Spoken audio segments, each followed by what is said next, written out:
आपने car launch के दौरान इतनी बड़ी इनॉग्रेशन आपने दी है, पार्टी दी है, कैसा फील कर रहे हैं इस वक्त? तो ये बहुत अच्छा फीलिंग है। I think compare to the first workshop जब हमने शुरू किया था साकिनाका में, फिर उसके बाद हमारा सेकेंड हमने हैदराबाद में किया, थर्ड पूना में ओपन किया, और this is the fourth workshop of auto rounders.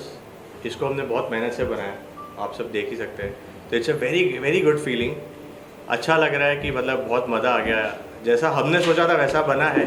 बाकी तो अभी कस्टमर्स डिसाइड करेंगे। तो ये स्टार्ट जब आपने किया, जैसे कि आपने बताया कि पहला वर्कशॉप आपका साकिनाका में था, Correct, तो स्टार्टिंग जर्नी कैसी रही? काफ़ी डिफिकल्ट सिचुएशन था। We don't come from this background, हम ये बैकग्राउंड से नहीं है। So I am a chartered accountant और धवल MBA, हम लोग साथ में ही थे। फ्यूचर ग्रुप आपको पता होगा, जहाँ पे बिग बाज़ार, सेंट्रल ये सब था। तो 11 साल वहाँ पे आई वॉज वाइस प्रेसिडेंट। ये एक सिर्फ शौक से शुरू किया, गाड़ी के बारे में कुछ इतना आइडिया नहीं था, सिर्फ पैशन था कि गाड़ी अच्छी लगती है। तो वहाँ से शुरू किया। जॉब छोड़ने के बाद घर से हम लोग ऑपरेट करते थे, घर पे ऑफिस बना लिया था। फिर वहाँ से हमने एक 120 स्क्वायर फीट की छोटी ऑफिस ली थी, वहाँ से ऑपरेट कर रहे थे। Then we started Sakinaka workshop, उसके बाद हैदराबाद, फिर मोरोल, फिर पूना, और अभी ये। तो it's a good feeling. It's a support. Now it's a, I think we are running 7th year. और ये पूरा एक्चुअली तो पूरा का पूरा क्रेडिट हमारे कस्टमर्स को ही देते हैं। उनका ट्रस्ट हमारे पे इतना है कि हमारे पास across India, right from Jammu Kashmir से लेके केरला से लेके हर जगह से गाड़ियाँ आती है, नागपुर से लेके गुजरात तक की जितनी आप बोलोगे, पूरा ऑलमोस्ट सब स्टेट हमने शायद कवर किया होगा। काफ़ी बार तो उन लोग गाड़ियाँ ट्रेलर में डाल के भेजते हैं, मतलब चला नहीं सकते, इतनी दूर से आती है। जैसे जम्मू कश्मीर की गाड़ी तो ट्रेलर में हमारे पास आई थी, करेक्ट। तो ऐसी बहुत सारी चीज़ें हैं जो कस्टमर्स की वजह से आज हम बोल सकते हैं कि ये सक्सेसफुल हुआ है। बहुत ट्रस्ट है कस्टमर्स का, और हम भी ट्राई करते हैं कि उस ट्रस्ट को कायम रखें। सर ये अगर बात करें कि बिजनेस का स्टार्टअप किसके माइंड में पहले आया था, क्योंकि आप दोनों पार्टनर हैं, तो ऐसी तो है नहीं कि हम दोनों को एक ही साथ माइंड में आया हो कि चलो गाड़ी का बिजनेस करते हैं। किसी एक के माइंड में तो होगा ना वो चीज़ को लेकर कि आने वाले कुछ सालों में हम चालू करेंगे। हमने जब शुरू किया था तो कम से कम 3 महीने तक हम लोग सोच रहे थे क्या करेंगे। जॉब छोड़ने के टाइम पे हमको आइडिया नहीं था कि क्या करना है, बट छोड़ दिया था बस। पर बिलीफ था कि साथ में कुछ करेंगे, कर लेंगे। क्या करेंगे देखते हैं।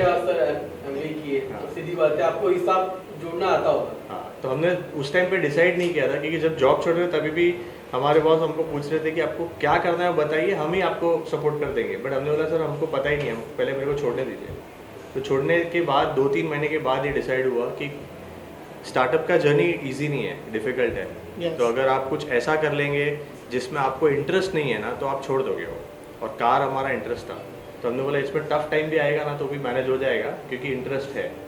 तो वो हिसाब से out of 3 options that we had thought of, हमने कार को चुना।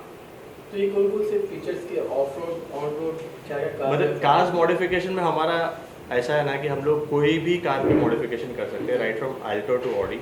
और हमारा स्पेशलाइजेशन एसयूवीज है, प्लस ओल्ड कार को नया बनाना, ये हमारी स्पेशलिटी है। तो जनरली आप जितनी भी गाड़ियाँ देखेंगे वो ऐसी होगी, थोड़ी ओल्ड होगी, हम उसको मॉडिफाई करके एकदम ब्रांड न्यू बना देते हैं। और एक शोरूम से भी अच्छा कंडीशन में गाड़ियाँ डिलीवरी करते हैं। I think more than 5000 cars तो अभी तक आराम से हमने मॉडिफाई की होगी in last 7 years for sure. उसमें से इनोवा शायद 2000 होगी। 100%। तो सर कस्टमर्स के लिए क्या मतलब क्या स्पेशल है कि क्या ध्यान रखकर आप कार को मॉडिफाई करते कि नहीं हमारे कस्टमर को ये है, हमारा बिजनेस इससे प्रॉफिट में चल रहा है, हमारे कस्टमर ये देखना ज़्यादा पसंद करते हैं, तो कार भी कुछ ऐसा है? सो हर एक कैसे अपना कैरेक्टर होता है, एक कस्टमर भी अपना कैरेक्टर अपनी गाड़ी में देखता है इन सम वे। तो वो जब हम उनकी सोच और हमारी सोच साथ में मिलती है और डिसाइड कर दे कि let's do something unique for my car and we are there to discuss and do it. So every car is unique. आप रिक्वायरमेंट सोच के आओ, मैं हम लोग करके दे दें। तो अपना समझ के चलते हैं, तब जाके होता है so we don't look at this purely as as a a business. Business. हम हर गाड़ी को मॉडिफाई करते हैं ना, हमारा भी शौक पूरा होता है उसमें। or even the lowest member of the team also sees it that way. हाँ. If you come to the office, from the time you are greeted till you are delivered, it's a journey, it's an experience, you become a family. ये नाम के पीछे कहानी क्या है, auto rounder? तो आप बताओ। ये तो मतलब कुछ सोचा नहीं था। हमने सोचा था कार मॉडिफिकेशन का करेंगे, और नाम हमने बहुत सोचे। आज भी मेरे लैपटॉप में सब लिखा हुआ है, हमने कुछ नाम पहले भी रजिस्टर किए हैं, बट मुझे वो अच्छा ही नहीं लग रहा था। तो एक दिन तभी सो इट्स स्टार्टअप का जर्नी, जैसे मैंने आपको बताया, इतना इजी नहीं है। इतनी अच्छी अच्छी गाड़ियाँ चला देते हैं, बट जब छोड़ा तभी बोला कि अभी कार नहीं, अभी बाइक यूज़ करेंगे, स्कूटर यूज़ करेंगे कुछ टाइम तक। हर एक चीज़ में सेविंग करना है। तो एक दिन I was going from my home to Matunga, हम लोग धवल के घर से ऑपरेट करते थे। तो बाइक पे स्कूटर पे चलाते चलाते मेरे दिमाग में आया था कि ऑटोमोबाइल है और हम अपने आप को ऑलराउंडर बुलाएंगे, तो उसको कंबाइन करके मुझे ग्रोफर्स वर्ड बहुत अच्छा लग रहा था कि ग्रॉसरी और ऑफर्स को मिला के उन्होंने ग्रोफर्स बनाया था। तो मैं ऐसा ही कुछ सोच रहा था, तो ऑटोमोबाइल और ऑलराउंडर को मिला के हमने ऑटो राउंडर बनाया। तो हमारा टैगलाइन भी है ऑटो राउंडर्स, ऑलराउंडर इन ऑटो केयर, कि हम कार के रिलेटेड सब चीज़ें कर सकते हैं वैसे। और मॉडिफिकेशन भी जो आपने पूछा कि क्या क्या टाइप का, हमारा एक बहुत क्लियर मैंडेट रहता है कि हम कभी भी सेफ्टी के साथ छेड़छाड़ नहीं करते, कि उसकी वजह से भले गाड़ी बहुत अच्छी दिखे बट वो सेफ नहीं है, वैसा काम नहीं करते। ऐसे बहुत काम आते हैं हमारे पास, बट हम अवॉइड करते हैं उसको। लेकिन मार्केट में और भी कई सारी कंपनी जो मतलब कार को अलग तरीके से बनाती है, जैसे कि टार्जन जिसने बनाया था उसका भी नाम काफी इंडिया में वो तो हम भी आज भी उनको, लेकिन आज के वक्त में उनका डिक्रीज तरीके से हो रहा है। See, we don't look at that way. He is a god of modification. मैं आज भी बोलता हूँ, मतलब आपने जिनका नाम नहीं लिया, बट हम आज भी उनसे इंस्पिरेशन लेते हैं। उन्होंने इस चीज़ को इंडिया में शुरुआत की थी। Now he is aged, so he must have reduced the work. But जो काम उन्होंने किया, I don't think कि इंडिया में और कोई कर सकता है। उन्होंने इस चीज़ को शुरू किया, बाकी लोग अभी follow. We can relate to his passion. Yeah. Sir जैसे कि आपने बताया कि जब आपने जॉब छोड़ा था तो आपके ध्यान में लगी इसके लिए बिजनेस करना है, तो फैमिली का क्या रिस्पॉन्स है? इतनी अच्छी जॉब छोड़ने के बाद फैमिली ने क्या बोला कि जब जॉब छोड़ दिया तो करना क्या है? तो ये सबसे बड़ा इंपॉर्टेंट चीज़ होता है। अगर आपको खुद का कुछ करना होता है तो आपकी फैमिली, आपकी वाइफ, अगर वो आपको सपोर्ट नहीं करेंगे तो पॉसिबल नहीं है। तो हमारी फैमिली ऐसे था कि आप कब जॉब छोड़ोगे और खुद का कब चालू करोगे, वैसा था। तो उसमें बहुत बड़ा सपोर्ट फैमिली का रहता है। प्लस धवल की तभी शादी नहीं हुई थी, मेरी शादी हो गई थी। तो अगर मेरी वाइफ का सपोर्ट इसमें नहीं होता तो बहुत डिफिकल्ट होता, बिकॉज सब कुछ बहुत सेटल था और बहुत अच्छी पोजीशन, मतलब वाइस प्रेसिडेंट का पोस्ट छोड़ना और फाउंडर्स के साथ काम करता था मैं, तो वो बहुत इजी नहीं था।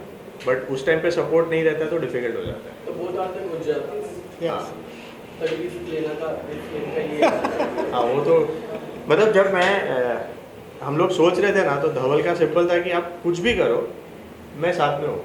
तो मुझे अभी भी याद है कि इसको बताया भी नहीं था कि मैंने कि क्या करने का सोच रहा है, और मैंने जॉब छोड़ दिया था, रिज़ाइन किया था। इसको खाली मैंने बोला था कि मैं रिज़ाइन कर रहा हूँ, तो इसने बिना पूछे कि आप क्या करने वाले, उसने भी रिज़ाइन कर दिया।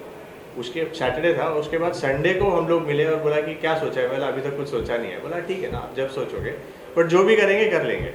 तो उतना कॉन्फिडेंस था कि कुछ ना कुछ तो कर लेंगे। सर आखिरी सवाल सर, हाँ बोलिए। जय मोदी की जो दोस्ती है वो यहाँ तक पहुँची, आगे कहाँ तक जाने वाली है? जहाँ तक हम लोग है तब तक चलेगा। एंड मल्टीपल करेंगे, हाँ। शौक बहुत सारे। हाँ तो सिर्फ कार मॉडिफिकेशन तक लिमिट नहीं रखेंगे, शायद कुछ और भी करेंगे, लेट्स सी।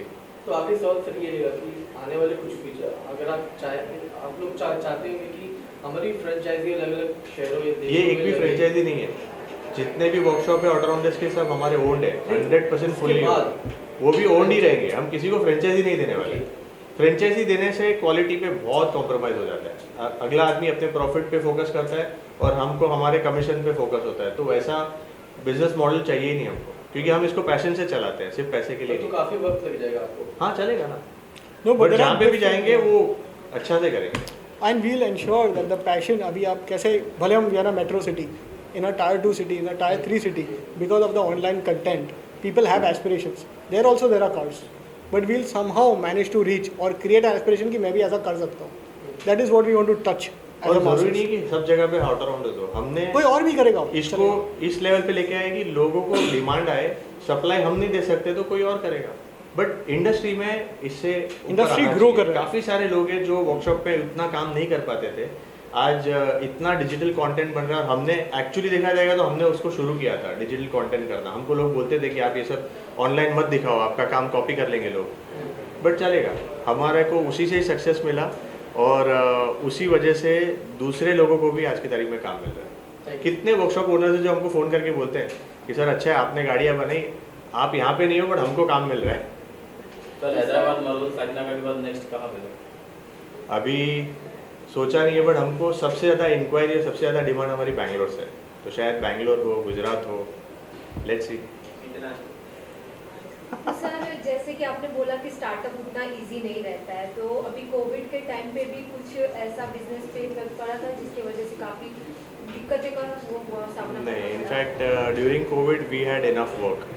हमारा काम अच्छा हो गया उस टाइम पे कि हमारे को फुर्सत मिली, बहुत सारा बैकलॉग था हमारे पास, वो सब क्लियर हो गया। लोग वो पास बनाते थे, मालूम है, ऑनलाइन एप्लीकेशन करके ई-पास। वो ई पास बना के हमारे पास आके गाड़ी छोड़ के जाते थे कि सर अभी तो 2-3 महीना कहीं निकलना है नहीं, तो आपके पास गाड़ी रखते हैं, आपको फुर्सत मिलेगी तब बनाइए। हम कोविड में जब स्ट्रिक्ट एकदम प्रॉपर लॉकडाउन था उसको छोड़ के हमने सब टाइम पे काम किया। प्लस हमने बहुत सारी पब्लिक सेवा के लिए जो गाड़ियाँ होती है उस पर काम किया था, जैसे पुलिस व्हीकल्स होती है, एम्बुलेंस होती है, उनको हमने हेल्प किया था। सो वो सारी चीज़ें भी तभी हमारी चालू ही थी। ये सब के लिए सेवा करना सर एक अलग ही अपॉर्चुनिटी रहती है, और गोल्डन की कभी मिलेगा ये मौका, क्या लगा था उस टाइम पे?